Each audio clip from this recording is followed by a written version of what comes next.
Ashai, grand rising to my brothers and sisters.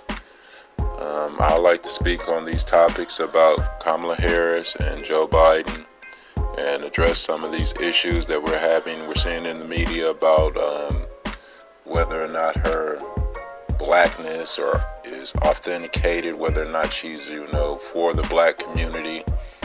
I know that her history has shown that she hasn't really been for the black community. She's been really pro-police. There's been a lot of issues that she's had, that she's done that weren't positive towards our community.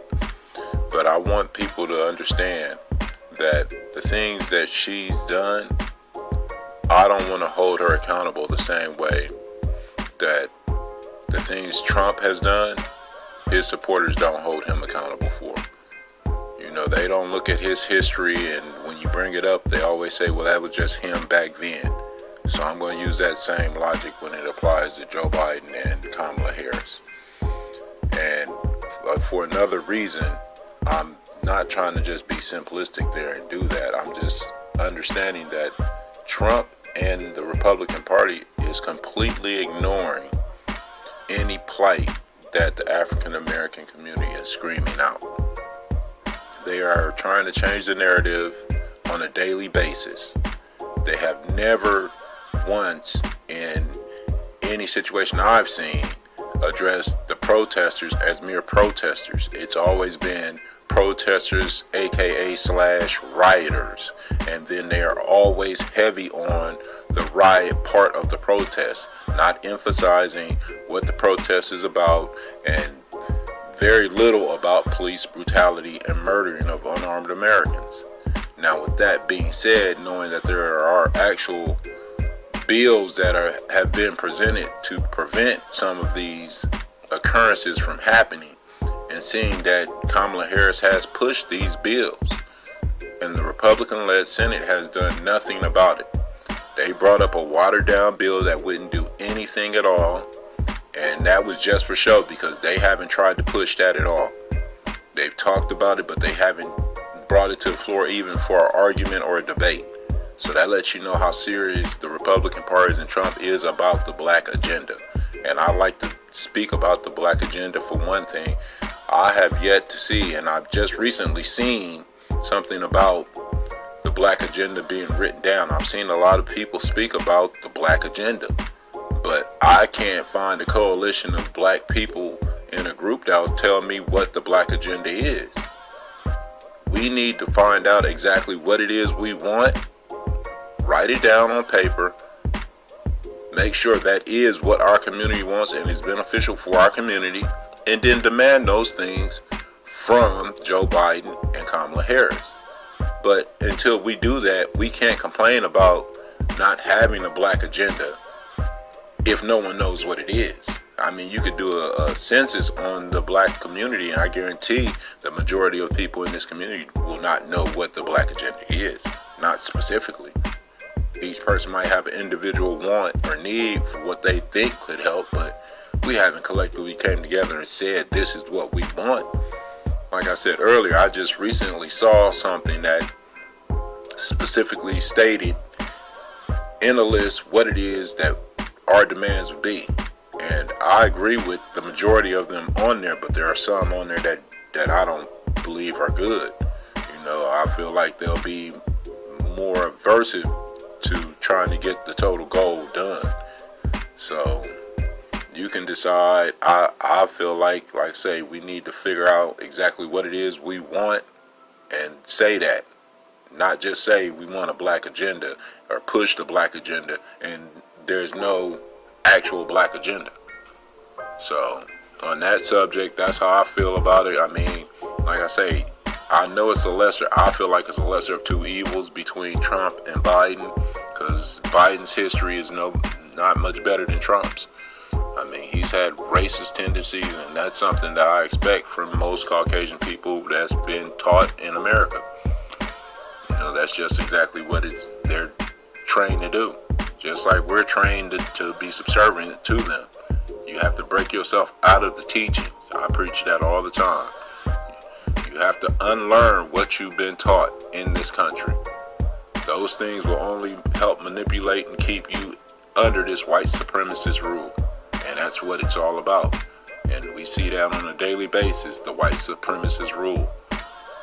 Like, for instance, they've got these militia groups, what they're calling them now.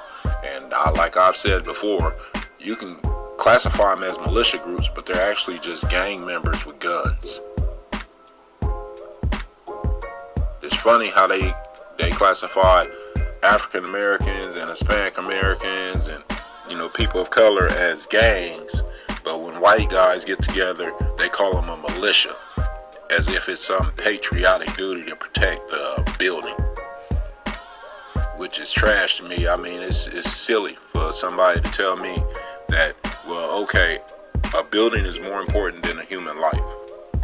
It sounds ridiculous. So you're more concerned about property than the value of a human life. I mean, people stop and think about what's really happening here. Like my mama always used to tell you, people will show you who they are. Do not deny it. These people are showing you who they are. Don't deny it. But on that note, we need to figure out exactly what it is we need to do. And like I say, I've seen the list, and this list I think will be beneficial for our community. It's got police reform. I'm not 100% on reparations because, like I've stated before, that's another subject I like to get on another podcast. But it's complicated, and people don't understand this. I mean, the layman, just a normal everyday person, does not understand, you know, constitutional law and the way it's broken down. So, you know, reparations isn't really something that's possible. People need to understand this. It's like, say, those are myths that people think, you know, because they heard 40 acres and a mule, this is how it's going to go. That's not how it's going to go. So, you know, people need to do research on constitutional writings and nationalities. Those things will help enlighten you to what the holdup is on reparations for black people. So, I'd just like to say, you know, for those that are considering voting, and this is something I also want to state on voting, because it's such an emphasis that people put on voting. I want people to understand voting is only one part of the process. This electoral process is multi-tier. The candidate that you vote for, first, you should research that candidate. Don't blindly vote for anybody. Find out who this person is. Find out what their policies are. Find out what their history is. You know, those things will help you determine if this person is for you, actually for you. Then once you vote for that candidate, if that candidate is elected to the office that you voted them for, you need to hold that candidate accountable. You can't just expect to put in a vote and think that whatever candidate in that position is going to go do whatever it is that you specifically want. That's not how politics work. We have a flawed political system as it is already. We have a lobbying system where big business can lobby, you know, the politicians' votes and get stuff passed that's not beneficial for us but for them. And that's the way it's been going for, you know, several decades. So, but the problem has also been the mass majority of people don't understand that once you vote, if you also put that energy towards calling your local officials, emailing them, writing them a letter still, writing letters still work, people. Pen and paper is a strong enough letters to office, trust and believe. That senator or that congressman or that councilman, they'll start to pay attention because they understand those are votes. Those votes matter to people. Voter suppression happens for a reason. Gerrymandering happens for a reason. All these things happen when people say your vote doesn't matter. Why are you going to vote? It's not going to make a difference. Those things aren't true. Your vote matters. But you have to do more than just vote. Understanding that holding the political party accountable for the things that we want is also part of the political process. Obama preached that several times over. He would always say, people, it's not up to us. It's not up to him. It's up to us. Each individual is responsible for their own actions. You have to find some way to hold the people in charge that are placed in charge accountable for the things that we want. We can't just assume that once they get in office that they're going to have our needs in mind. We've already seen that isn't the case, especially for African Americans. And I know the story is that it's all about Republicans are about saving money, and Democrats are about promising the black vote. But if you actually go back over the last 20 years, and I challenge anyone that listens to this to go back over the last 20 years and watch, you can YouTube C-SPAN coverage of voting processes of major bills that would affect our community. Education, health, police, judicials, all these things have been voted on. The things that would be helped, and you have to understand that a lot of times Democrats are proposing these things for our communities, and Republicans are shooting them down. So when you get people like Candace Owens and Kanye West and these other black Trump supporters that proclaim that the Democratic Party is just, keeping black people enslaved, look at the process, people. Understand the political process and how it goes. The House of Representatives creates the bill. They create the bill. If the bill passes in the House, it moves on to the Senate.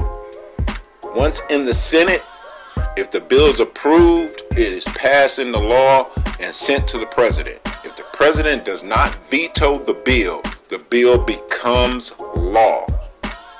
Now understand this, that Republicans have controlled the Senate for the last 10 years. Yeah, after Obama's first 2 years in office, Republicans took over. So all that stuff about Obama, and I know Obama didn't do, so don't get me wrong when I'm talking here about Obama, because I don't believe that he was the greatest of great, because he had mistakes too. But for one, I will give that man his props for being a black man and making it to the highest office of the land. Now, you can debate whether or not he was black or African American, or we can talk semantics about where he's from, originated, and people say it's Kenya, but he's African American.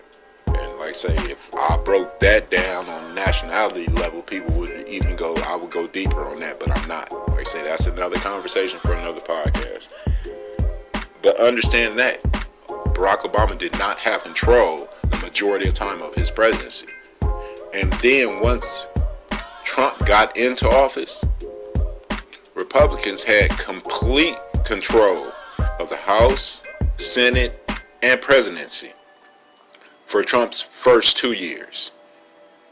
And the only major legislation ever passed in that 2 years was a gigantic tax cut that's been proven to only have helped the 1%ers and no trickle down effect as they have been promoting it would. There has been no other major legislation that came out of the Trump presidency.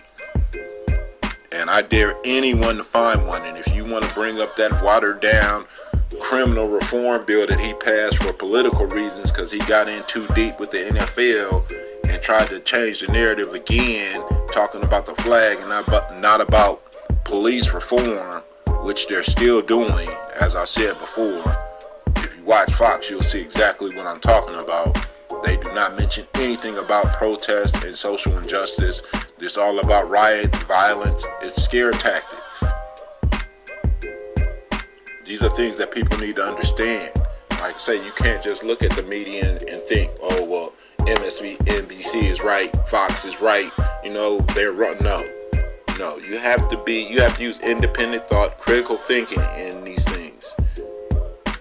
Don't take any one media outlet for 100% truth. Everyone's got an agenda. Everyone's got a perception.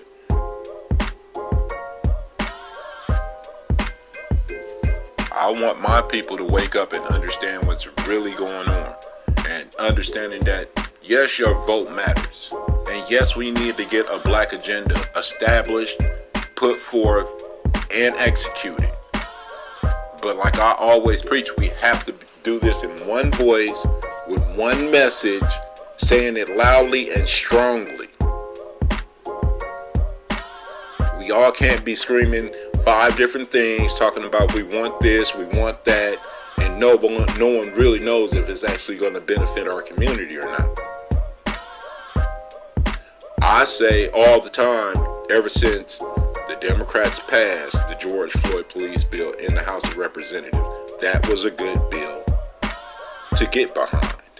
I believe that's a great starting point. If that bill is mandated across the country, if every state has to do what that bill requires, I believe that the issues we're seeing with the policing in the black communities won't be eliminated, but it'll drastically drop, because then you're actually affecting some of these polices. You're holding them accountable. Like I say, that matters. When they believe that they can get away with murder, which I believe almost every cop believes he can, because their unions are so strong and laws are set up to benefit them. So if you change some of those laws and you take some of the union's power away, I don't care if you don't have to eliminate the police union. You can give them a reason to fight, but you can't have them have so much power. I mean, they're supposed to be here to protect and serve. I've seen more harassment and killing than I have, any other. And I'm not saying there aren't good police officers, because I see them all the time. I've encountered way more good police officers than I have encountered bad law enforcement. But I have encountered bad law enforcement, and it's because I'm black, and I'm a black male, and I have black sons. So these things matter to me greatly, because the fear is real. I fear every day my son's leaving my house. I have a son that's 800 miles away from me right now, and I fear every day for his life. And they're all good kids. I raised them well to be strong men, respectable men. But that doesn't make a difference. Like I say, it could be one bad day for one person, and that could be change a life. That's why I say I know that we need to find a way, and I'm tired of people scrutinizing any African American in a political position, a high political position, and talking about their race. That just is so idiotic to me, especially black people doing it. That's so much of the Willie Lynch syndrome being perpetuated. It is ridiculous. I mean, seriously, like, people understand what's happening. I mean, you will never catch me slighting or down talking any African American. It's just not what we do. We've got enough hate going against us already. And I'm not saying be ignorant or naive to people with different opinions. But we need to learn to respect opinions, because that's what they are. Everybody's got a different opinion. Nobody is the same. I implore people to do more research, because having an informed opinion is a lot better than having an uninformed opinion. And it seems to be that's the norm. I'd just rather have my opinion based on what my personal perspectives is, and what I've gathered barely on, whatever news or media outlet has given them that idea. Like I say, and anything can be backed up with research. It's all there. You just got to be willing to do it.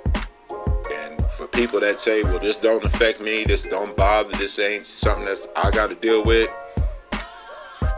understand that this is not about us. The things that I do, the reason I post on Facebook like I do, is because it's about my kids. It's about my kids' kids.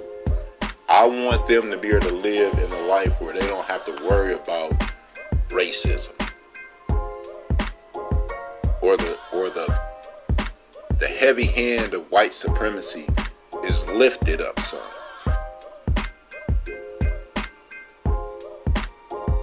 See, I don't expect it to happen in my lifetime, but that's fine. I'm strong enough to deal with it. But I'll be damned if I want my kids to have to deal with it or their kids. That's the outrage and the anger and frustration that I feel when I speak about things like this today. Okay, I want y'all to think about what I said.